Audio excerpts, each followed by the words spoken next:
It truly is an honor to welcome you here on behalf of the City of Fort Wayne and the Allen County Public Library. And it's really wonderful to introduce the first presenter for today. Joe and I have known each other for a few days in a few different situations. Correct me if I'm wrong, you have been with FamilySearch as well as your current job at BYU and Ancestry as well, that's right.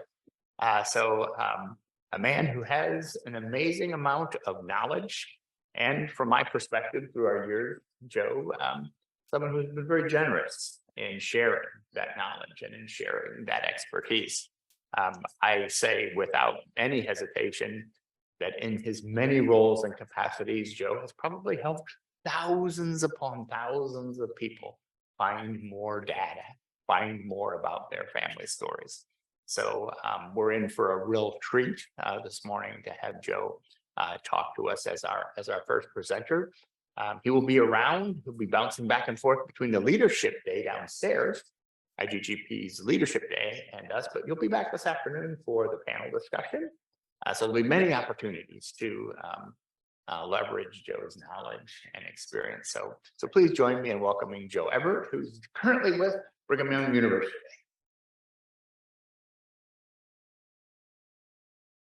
Good morning, everyone. It's a pleasure to be here with you among fellow librarians or library friends of the library.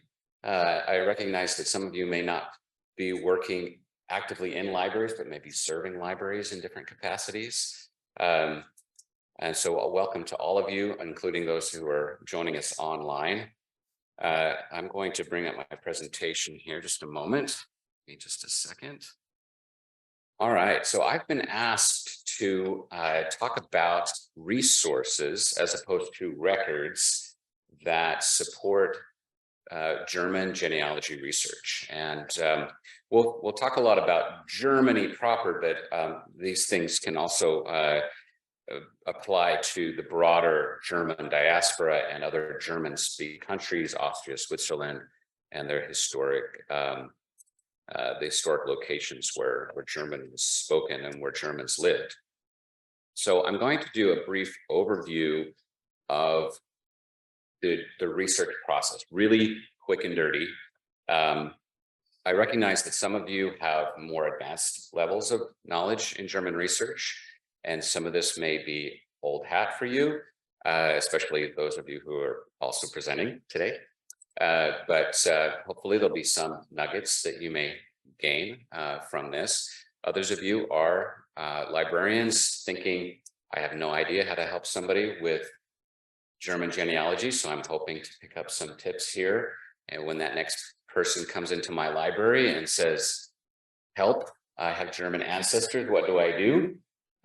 You'll have some ideas of how to guide them, even though you are not an expert in this area and are not a German speaker. And you don't have to be either in order to be successful in assisting people and librarians know this, right? I mean, we don't have it all up here. Contrary to popular belief, we don't have all the knowledge in our heads. We cheat, right? We use reference resources to guide people. And so I'm going to be talking to you about some of those. Now, let's get into a little overview of, let's see, I need to figure out how to click forward. All right, so there's a lot of people with German ancestry in the United States and in Canada, if any of you are Canadians, and some of you may be even from further afield. Germans went all over, and especially in the United States. This is a distribution based on the latest US Census Bureau data of those who claim German as their primary ancestral identity, okay? This isn't everyone who has German ancestors. It's just those that claim it as their primary identity. Technically, I really identify a lot with my German ancestry because my mother's maiden name is Fexer, which is from Württemberg. And I've been to the ancestral home, where they lived for 300 plus years. And yet I'm only something like 1/32 German. And then a little tiny sliver more from my dad's side, like 6 generations further back, came in 1700s as opposed to the 1850s. But so I wouldn't technically have German as my primary ancestry. And so the census might not count me, even though I have a lot of German ancestry. Now, German immigration to America began at the very beginning of Jamestown. There were Germans among the Jamestown settlers, 1607. Now, it really picked up during the 19th and early 20th century when nearly 6 million Germans immigrated to the United States. And that's just the US numbers, and additional went to Canada. Now, when Germans were immigrating in the 1600s, 1700s, 1800s, and 1800s, they largely held on to their German identity. And they gathered in communities together. They built schools, they built churches, and they had their services in German, and they had their school instruction in German. That began to change in the early 20th century with World War I and World War II, and it became really not in vogue to be German and speaking German. And so a lot of people who had maybe had done that before began to kind of assimilate more and use English more. Now, one implication of this is that many of the records that they kept while they were here are in the German language. You can find church records, primarily of the Lutherans and Reformed Lutherans that were kept in German for many decades after they arrived here, and through multiple generations after arriving here in the United States. All right, 2 key principles for tracing immigrant origins. Don't jump the gun, okay? Don't try to jump over into German records immediately. You need to begin in the United States or Canada or wherever they went to, so the place of immigration, and search for clues for the specific place of origin and gather family context. Now, what do I mean by family context? There are a lot of Johann Müllers and Anna Müllers, right?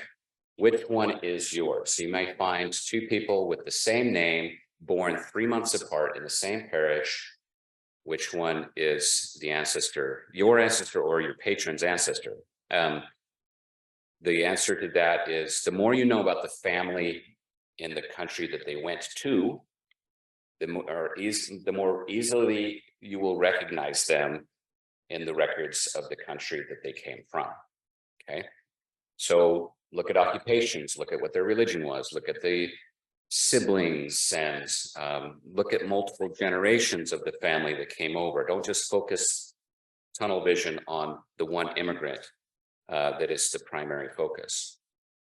And then the second key principle is that once you're ready, once you know the place of origins, the specific place of origin, it's not enough to know Germany or Austria. It's not enough to know even Bavaria.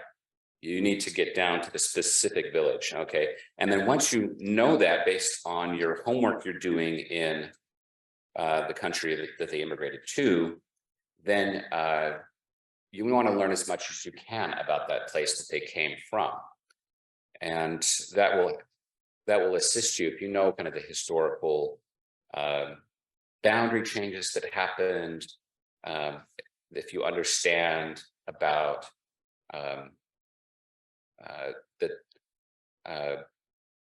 where they went to church, or where the records would be for the civil registration, those kinds of things, then you know where to look for records. And of course, the one way to verify that you found the right place of origin is to actually locate them in those original records. Now, Victor is going to be presenting a little bit later. He's going to be talking about records from Germany, where you're going to find those immigrants once you discover where they are. I'm going to be focusing again on resources, so tools to help you to get there, reference resources. All right, couple more things to let you know about. One of the reasons why you need to know the specific place of origin in Germany is that there are no national indexes. There's nothing like the US federal censuses that were conducted every 10 years that list everybody. And all you have to do is search a name and it'll tell you where they were. You have to know where they were already before you can find them in the records in Germany. And it's complicated by the fact that the boundaries changed over time. Okay, now I already talked about Anna Müller and the fact that you may have more than one. Now, here's some types of records in the United States or other country that they immigrated to that can help you to find clues of their place of origin and also context about the family. So there's a lot of different record types, marriage and death records, passport applications, cemetery records, obituaries, etc. These and other sources can help figure out which specific town they came from, and also more details about the family makeup. And it's important that you consult every possible record. Again, don't jump the gun. Keep searching and finding as many records as you can, because the more you know, the more successful you will be once you are ready to cross the pond, as it were, and search for records over there. Now, unfortunately, a lot of records in the country that they immigrated to, in the US included, leave some things to be desired. We often tell people to look for immigration records like petitions for naturalization, or things like death certificates. But sometimes those, oftentimes, especially in the 19th century, they just say Germany or Prussia or something like that, maybe Bavaria or something like that, but they don't give you the specific town.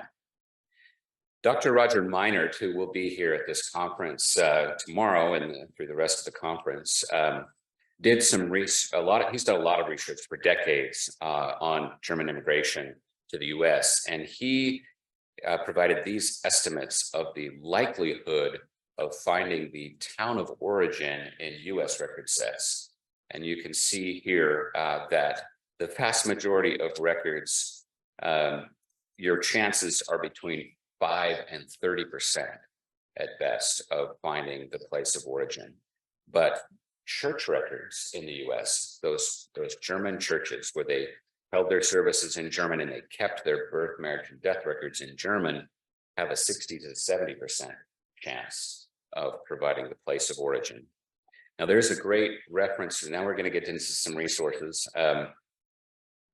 Dr. Roger Meinert has published nearly 40 volumes of a series called German Immigrants and American Church Records. And what these consist of is abstracts taken from those German records of immigrants, and it gives their birthplace and birth date and some other information about them. These can be a really key way to overcome that brick wall of where in Germany did they come from. If you don't have this in your library, I highly recommend that you get it. It's available from Family Roots Publishing. Another example is the Germans to America series books. These are abstracts of passenger lists arriving in US ports. And they just list all the German immigrants that came into those ports. All right. Now, you can't expect to just find it, just like in anytime you're helping a library patron, you know this, you can't just expect to find the one source that is going to give you the answer. Because oftentimes you need to gather a collection of sources and maybe reconcile some conflicting evidence in order to be able to find the answer. This is just one example. Here's a marriage license of a German immigrant, and it has that holy grail of information, a specific place of birth.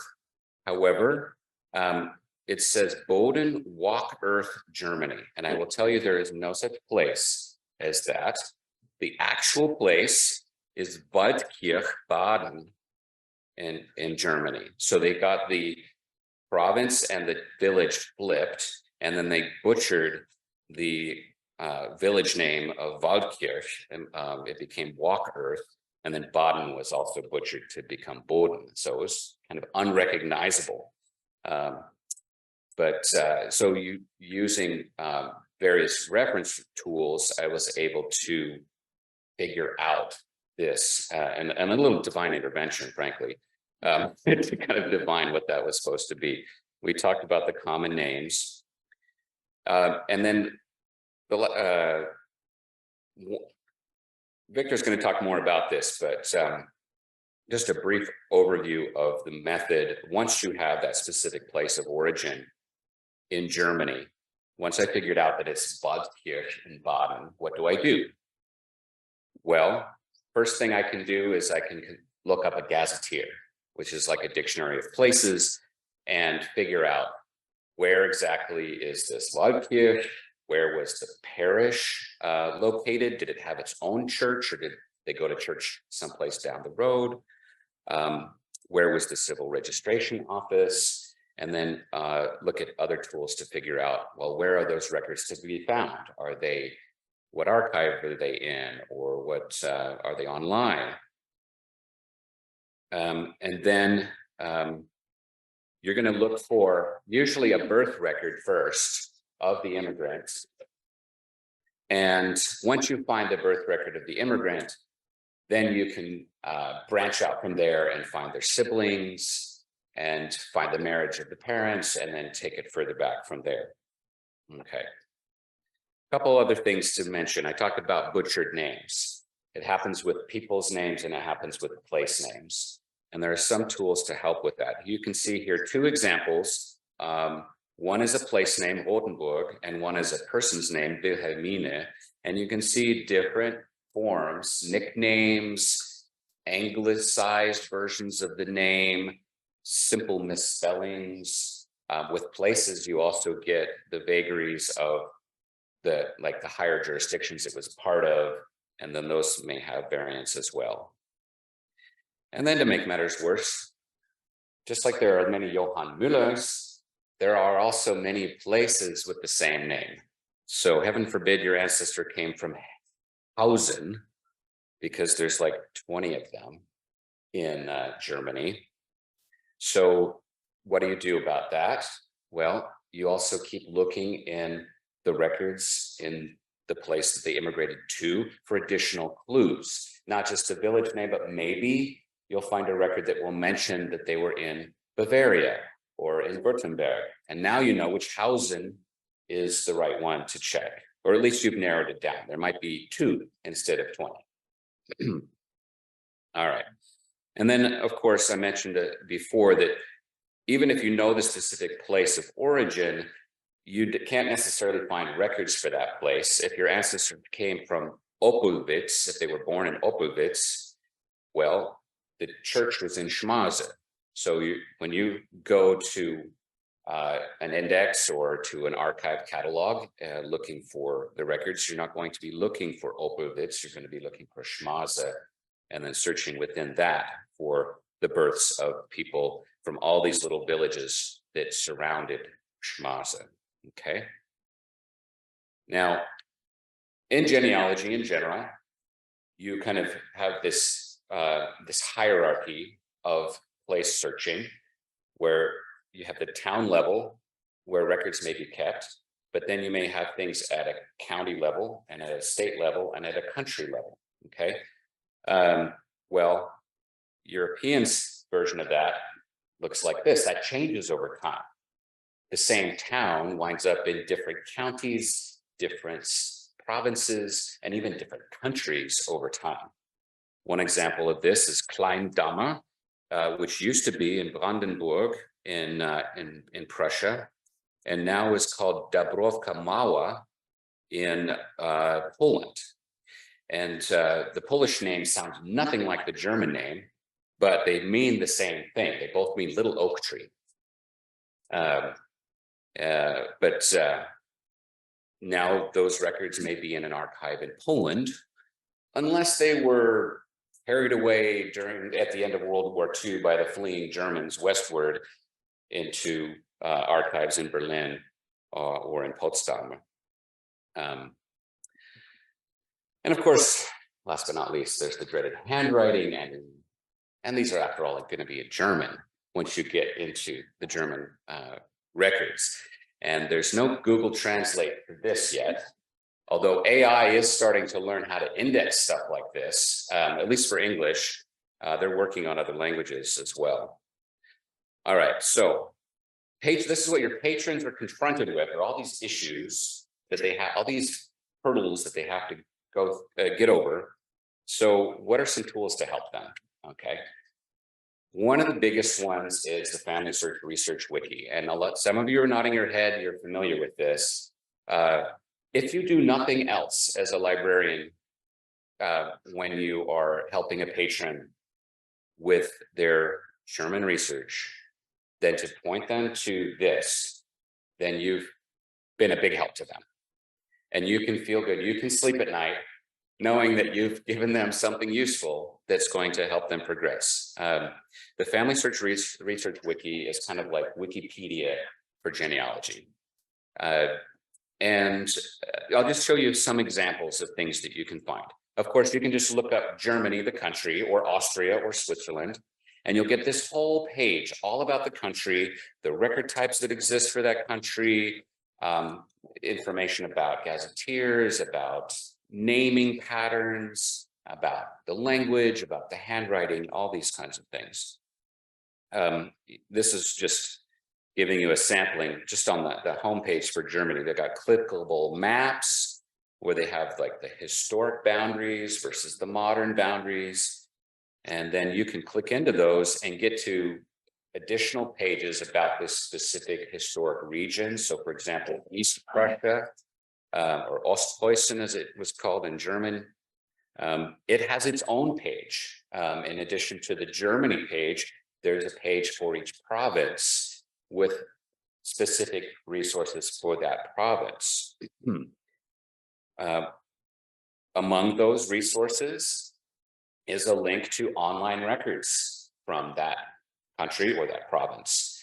That is the FamilySearch Research Wiki is actually maintained. It's maintained, of course, by FamilySearch, but it's a community project. So anyone can add to it, kind of like Wikipedia, including you. If you have some knowledge, if you learn something and then you find that it's not mentioned here, if there's a new online record source that comes available and you want to remember it, rather than just bookmark it in your own browser, why not go and add it to the FamilySearch Research Wiki so that you and everyone else can remember it later? There's a German genealogical word list that lists common genealogical terms that you will find in German records. And it has things like the cardinal and ordinal numbers, like first, second, third versus 1, 2, 3, so that you can interpret dates, which are often written out in full as words rather than with numerals. You can learn about what the months, days of the week, or times of day, those terms. And you can go from English to German or from German to English, either way. Let's see. There's also, for Germany, at least for German, they even have an extra page just for names of farmers, because there are so many ways that you can say farmer in Germany. This is just part of it, A's and a little bit of B's, to give you an idea of just how long this list of farmer terms are. Because some records in Germany are going to be kept actually in Latin, you might also point people to the Latin genealogical word list. If they want to learn about German handwriting, Then there's links to that. There's video tutorials, online classes basically, that teach you how to read the old German handwriting.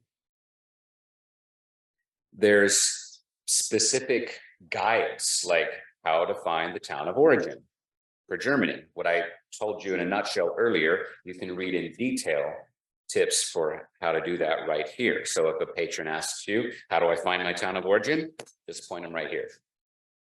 If you need help understanding how to use a gazetteer, there's a page that tells you what the gazetteers are, which ones exist, and what they're good for. And then there's guides like this that tell you step by step how to use them. In this case, one of the gazetteers has been converted online. We'll look at it in a little bit. And so this is a guide to using the online version of that.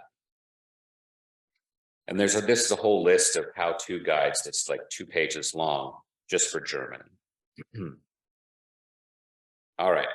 So FamilySearch Research Wiki, your best friend and reference aid. Now, Wikipedia is also a really useful resource. A lot of people don't really think of Wikipedia necessarily when they're doing genealogical research. It's not like you're going to find your ancestor in Wikipedia unless they were famous. However, there's a lot of things that are helpful there. Most modern and historical geographic places have articles about them in Wikipedia. So, for example, the Free State of Schaumburg-Lippe. You have a patient that finds out that their ancestor came from Schaumburg-Lippe. What in the world is that? Wikipedia can help you answer that question, giving you information about when it was founded, how long it existed, the boundaries of it. This is one of the smallest historic jurisdictions of Germany. And you can even see, for example, like before it was Schaumburg-Lippe, what was it called? And afterward, what did it become part of? Wikipedia can tell you that. All right. You can also find many, many towns, cities, villages on Wikipedia. This is my ancestral home I mentioned earlier, where my ancestors lived for at least 300 years, probably more, but the records don't go back further. Now, here's a tip. This is the English version of Wikipedia. Don't limit yourself to the English version of Wikipedia. You're researching in Germany, after all, and who knows more about the Germany places than German people? And they have their own version of the Wikipedia. And so if I switch over to the German language version, I have a much richer article about my ancestral village now. This is like pages long compared to 1 page that was on the English side.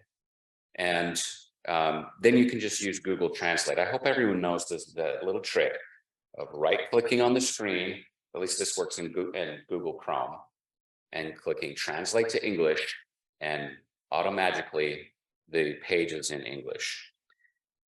Of course, used with some caution, because Google Translate isn't always precise. You might have to look some things up in a dictionary if it doesn't make sense. All right, that's just to give you an idea how long that article is about my ancestral home.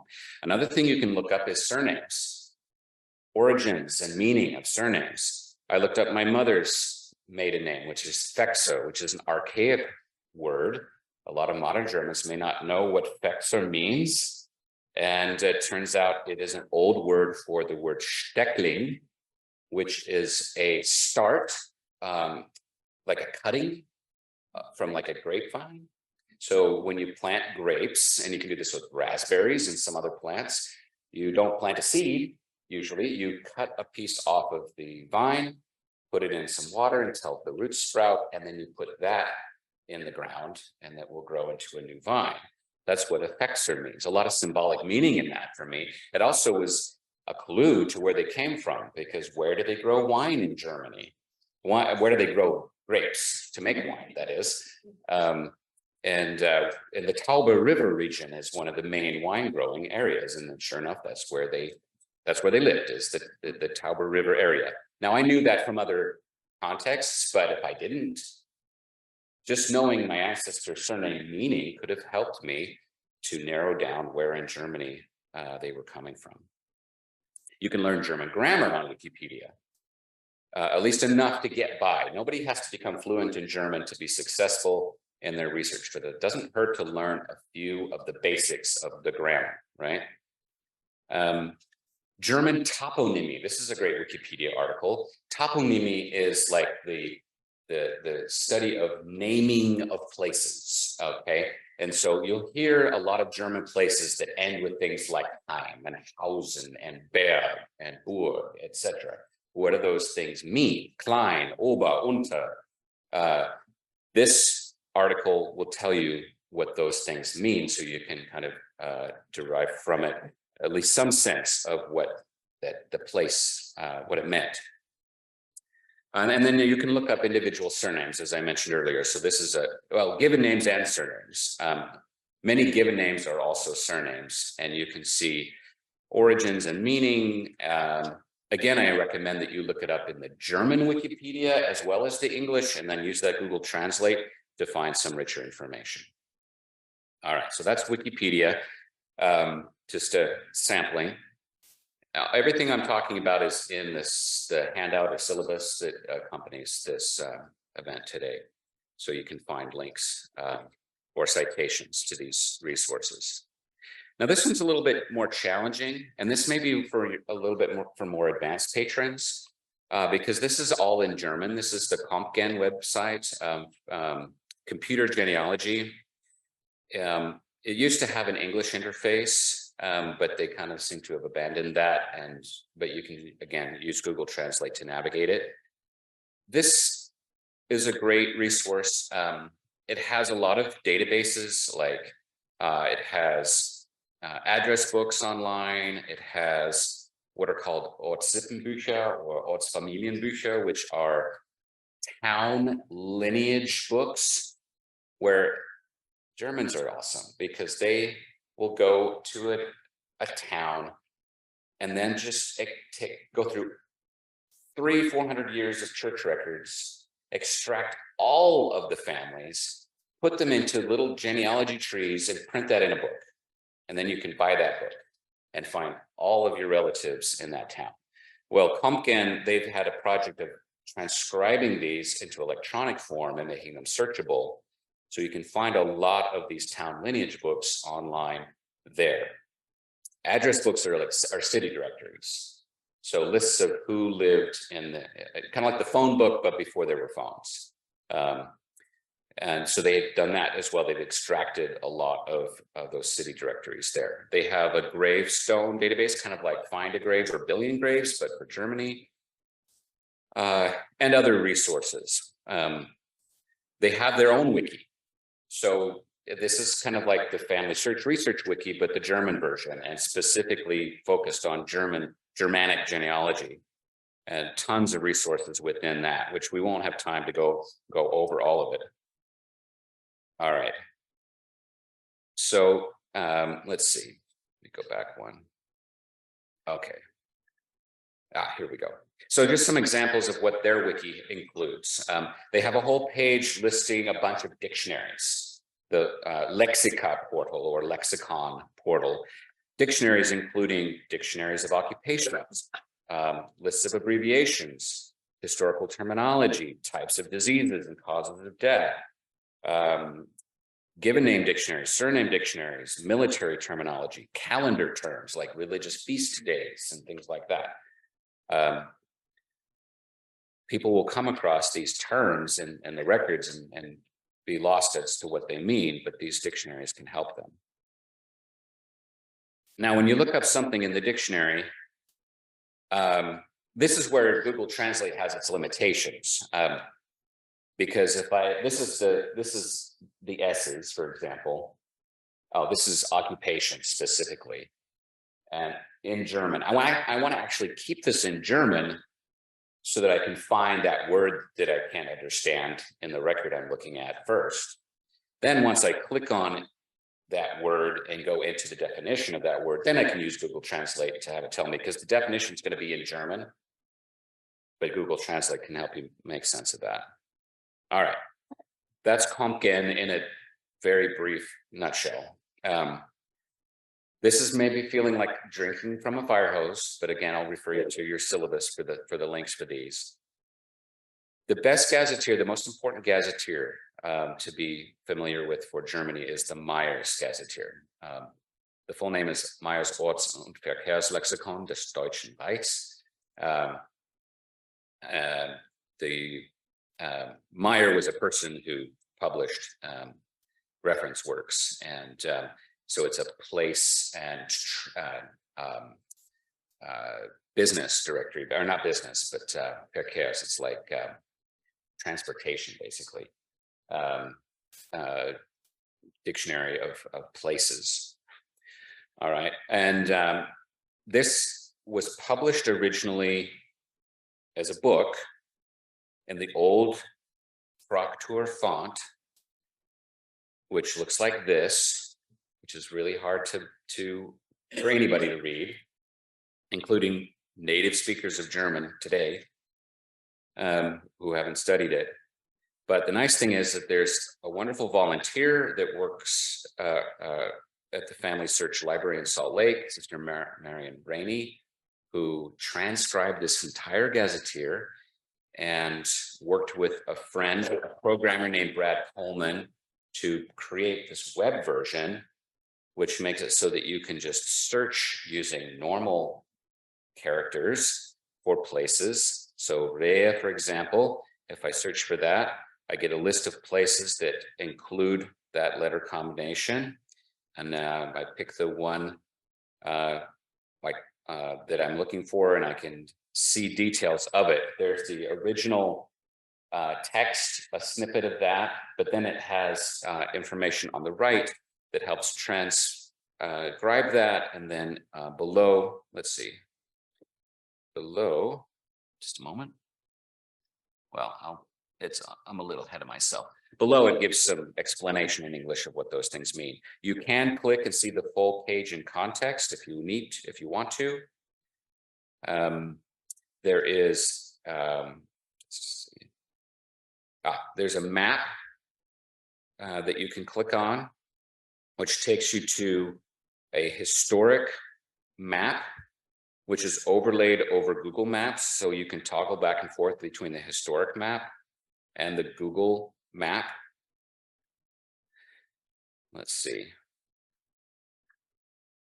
You can also click to find ecclesiastical information, meaning what church jurisdictions did it belong to? Where was the parish church? If I click on that, in most cases on this website, where the gazetteers that it gave this information, it tells you the Catholic parish location and the Protestant parish location. That data is actually, this is actually a project I worked on when I was at FamilySearch. We took and augmented the data that's in Meyers Gazetteer with data that FamilySearch had compiled from other gazetteers that has the parish information, and added that to this database so that we can tell you where the Catholic parish is and where the Protestant parish is. In addition to that, they geo-referenced the places.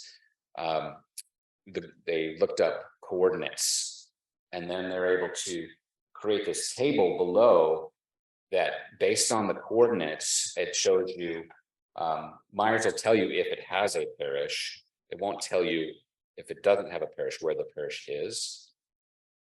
That's why we have to look at other resources. But this table below, what it does is it says which places nearby had parishes and how far apart were they. So you see the distance in miles to the nearest Catholic parishes, Protestant parishes, and Jewish synagogues as well. All right. Let's see. This is just illustrating how it explains below. So this is telling us that it says STDA, which stands for Standesamt, is in Emmerichenhain. That's the civil registration office, which if I look down below here, it has this explanation, STDA Emmerichenhain, and then it has this natural language explanation that's computer generated. It's telling you the Standesamt for Rehe is in Emmerichenhain. The Standesamt is where the civil registration office is located. Okay.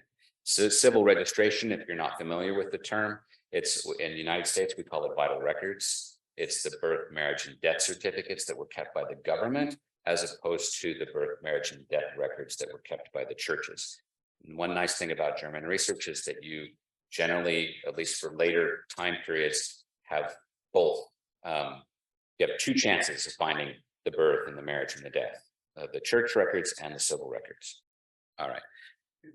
There's some other tips and tricks for using Meyers, which I could show you now, but I'm going to skip ahead because of time, and also because there's some other presentations during the conference all about Meyers-Orts, and there's also a discussion group about Meyers-Orts. If you look on Whova, you can find that, and actually Annette over here is going to be the moderator for that discussion group. So if you want to talk to Annette about Meyers, she can tell you all about it. I'm going to take some questions at the end, but I did see a hand. Yes. You're saying civil records and the church records. When did the civil records start? That's a good question. So civil registration is something that was invented during the time of Napoleon in France. And as Napoleon conquered territories of Germany during the Napoleonic period in the early 1800s, those areas started keeping civil registration early on. That's more kind of Western and Northern parts of Germany that did that. Most of the rest of Germany did not start civil registration until after 1871, when Germany became united as a country and they passed a civil registration law.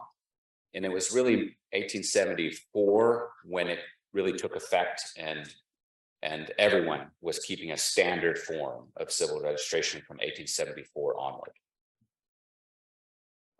Okay. This is another great gazetteer. It's called the Kartenmeister. This means basically map master. This is created by a guy that lives up in Idaho, who just loves German genealogy. What it does is it tells you, it helps you with places that used to be in Germany, but are no longer in Germany because they're now in Poland or Russia or Lithuania, or maybe even there's a couple of little places along the border of Czechia and that were in Germany that wound up in Czechia. And so this lists those places. So you can do a search for like the German place, for example, our Kleindammer that I showed you earlier.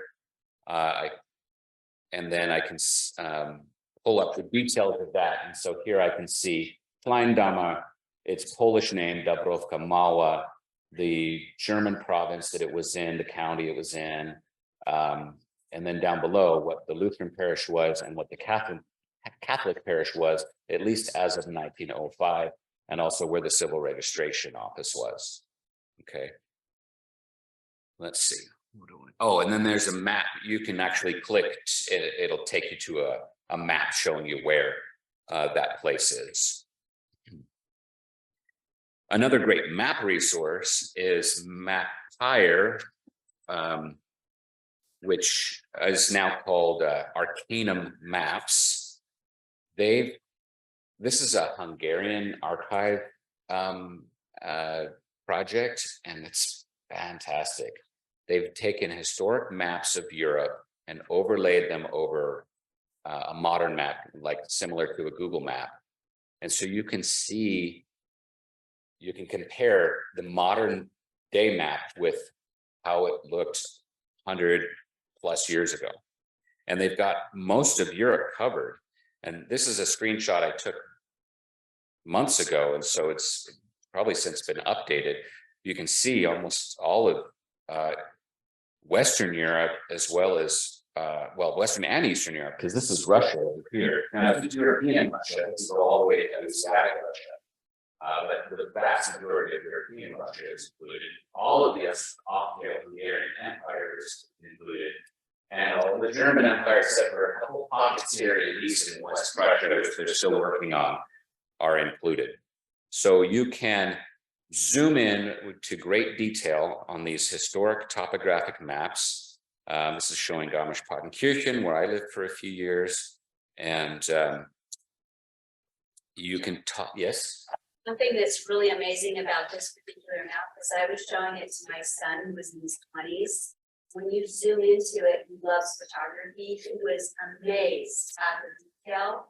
And I think that is like a selling point when you're showing it to young adults as a tool to demonstrate how to find locations. And then the search feature is amazing too, because you look at different time periods as the name changes to search for it. So not only do you have this great visual aid, but you also have a great data visualization tool to demonstrate how to find information. For young adults, this is a wow factor. Great teaching tool. You can see detail. I mean, individual dwellings are drawn in here. There's like fence lines. You can see the topography. And here's a really cool feature. Well, let's see, two cool features. One, you can toggle back and forth between that and the modern map or aerial view. You can look at them side by side, and you can view it in 3D. You can navigate through these. If you've ever used Google Earth and zoomed around in 3D, well, you can do that with these historic maps. And what's really remarkable is looking at some of these old places and then toggling back and forth between this view and the modern Google Earth view. And in many cases, not much has changed. I was looking at a bunch of different places, like, oh my gosh, you know, the same fields and the same fence lines and roads are there that were there 120 years ago or whatever it was. All right. So check out Arcanum Maps. GeoGen is a surname mapping tool. This is really fun. If you enter a surname, it will give you a percentage of where that surname was found in Germany by modern province. Okay, it'll tell you a count of how many people have this name. Now, this is based on telephone book data from Deutsche Telekom, the German phone company, from the early 2000s. Okay, so it's not historic data, but it still is reflective of the distribution of these surnames historically. So you get this nice kind of pie chart view, but then this is the cool part. You get a map view, and you can look at the absolute name distribution. So it's got a little chart there, a little legend that tells you, you know, up to 10 people with this name are in this province. And then the darker it gets to be areas where there's more than 40 people who have that surname in that area. And there's also a relative distribution map, which gives you a little more of a sense of where they were most likely to have come from. So if you're looking for this surname, Deschler, then most likely you're going to be looking in southern Germany for their origins, not somewhere in the north. And now, one limitation of this is it does not include the former areas of the German Empire. They're now in Poland and Russia. There is a Poland surname distribution map, though, which you can access through the FamilySearch Research Wiki. Just look up surname distribution, and you'll find a list of different countries with links to their surname distribution maps. Behind the name, this is a great place to explore given names. How did you say William in German? Or John? Or, you know, what's the equivalent of Frederick in German? You know, you might know that, but if you don't, look it up on behind the name. So here, for example, the name Ronald.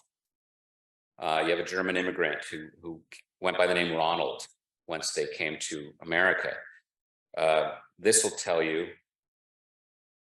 that in German, that's going to be Reginald, Reinhard, or Reinhold, right? Okay. And because when you're looking in the German records, it's not going to say Ronald. It's going to say the German equivalent of Ronald. So use behind the name. They have a lot of good information on given names particularly, but they're also starting to add more surname information as well. You can also just browse names and just like show me all the German feminine names or all the German male names. and you can just go through the list alphabetically. All right, how about handwriting? BYU has a script tutorial for many different languages, including German. German was one of the first ones, if not the first. Actually, Spanish is probably the first. There's one for Latin as well. And this site gives you an overview about the German script, and it gives you basically a primer to help you to see what the old letters, how they were written. There's even animation that shows you how those letters were drawn. One of the best ways to learn how to read this old handwriting is to actually practice writing it. And you can just get some blank paper. And this could be like a nice activity in your library. You can say, okay, you have people learning how to do German research. Here you go. Here's some blank pages with 3 lines. And go to this website and just practice writing all these letters out 10 times. And do that. And you'll already start to see that you can recognize these characters better. This site also has samples of documents, and it explains like the column headings and what they translate to, and examples of full records transcribed, so you can compare the handwritten to the transcription and the translation to learn more how to read these records. There's 2 other sites that can help with handwriting that I've listed in your syllabus. This one is from someone named Michael Nülken, and it's all, the site's in German. Again, Google Translate can help you. The coolest thing on this is that it has this little tool where you can type the text in the upper left, and it will in real time represent it in a handwritten form. So you're like, okay, I'm ready to go into German records now and search for my Johann Müller. Well, what's Johann Müller going to look like in the old handwritten document? I can type Johann Müller in the upper left, and it'll show me here. This is my ancestral place again, Weikersheim. And the other thing is there were variants in the German script, variant forms. This has 6, let's see, 1, 2, 3, 4, 5, no, 6 different handwritten variant forms, and then 2 print forms in the old like Gothic Fraktur font, in case people are looking like in a city directory or something that is going to be, or if they want to consult the original Meyers or Gazetteer, they can see what that looks like. As you click through those, it changes the form of the handwriting to those different styles. All right.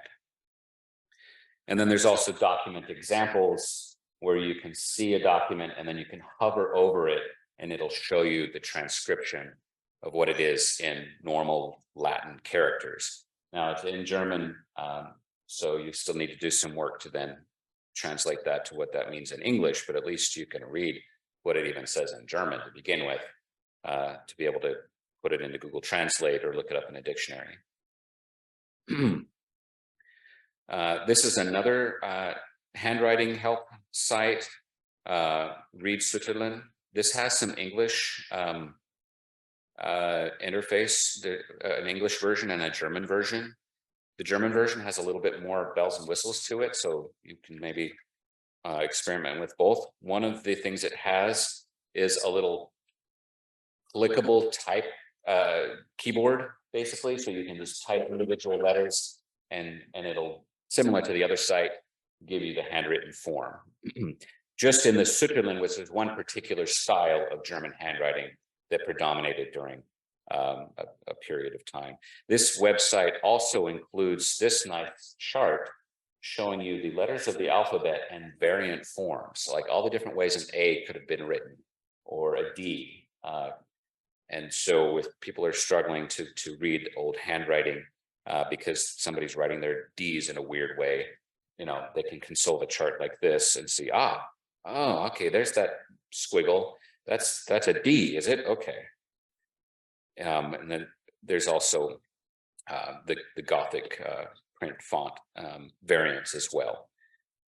My favorite English-German dictionary is dict.cc. It also does German to Polish, Polish to German, and many other German to other language combinations. It includes idioms, slang, abbreviations, and many other things, archaic words. This is a community-based dictionary. And so it's people can add more and more to it. You can look up occupations, you can look up surnames, as well as genealogical terms. All right, we're almost at the end, and we are just about out of time. Wiktionary is another good dictionary. The Wiktionary is like Wikipedia of dictionaries, and it even has dead languages in it, like Old Norse. And it has grammatical variants of words. You can look up practically any word in any language in the Wiktionary and see what it meant, and play around with this in different languages too.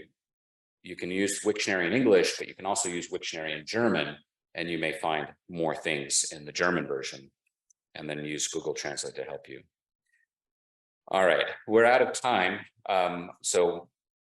The last things that I was going to talk about is Steve Morse's tools for calendars.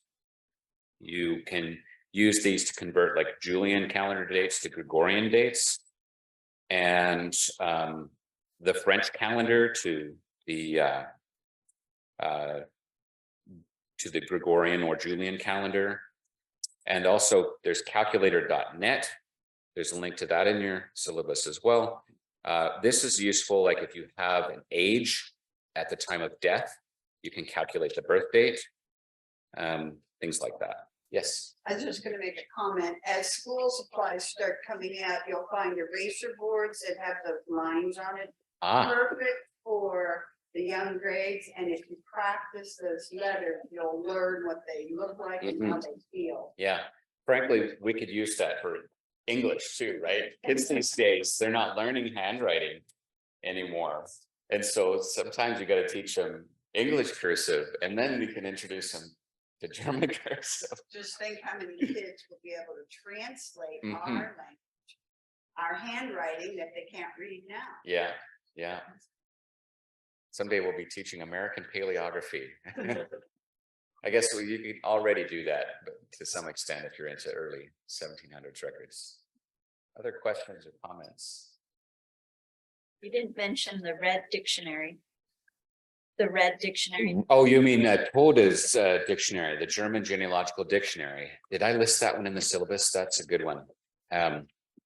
Yeah, so Ernst, E-R-N-S-T. Yeah, last one. Tode is how the German, he says Thode, but it's T-H-O-D-E. And he wrote a dictionary that all libraries should have a copy of this dictionary, the German Genealogical Dictionary. It's great. It has historic terminology, it has occupations, and other things. Thanks.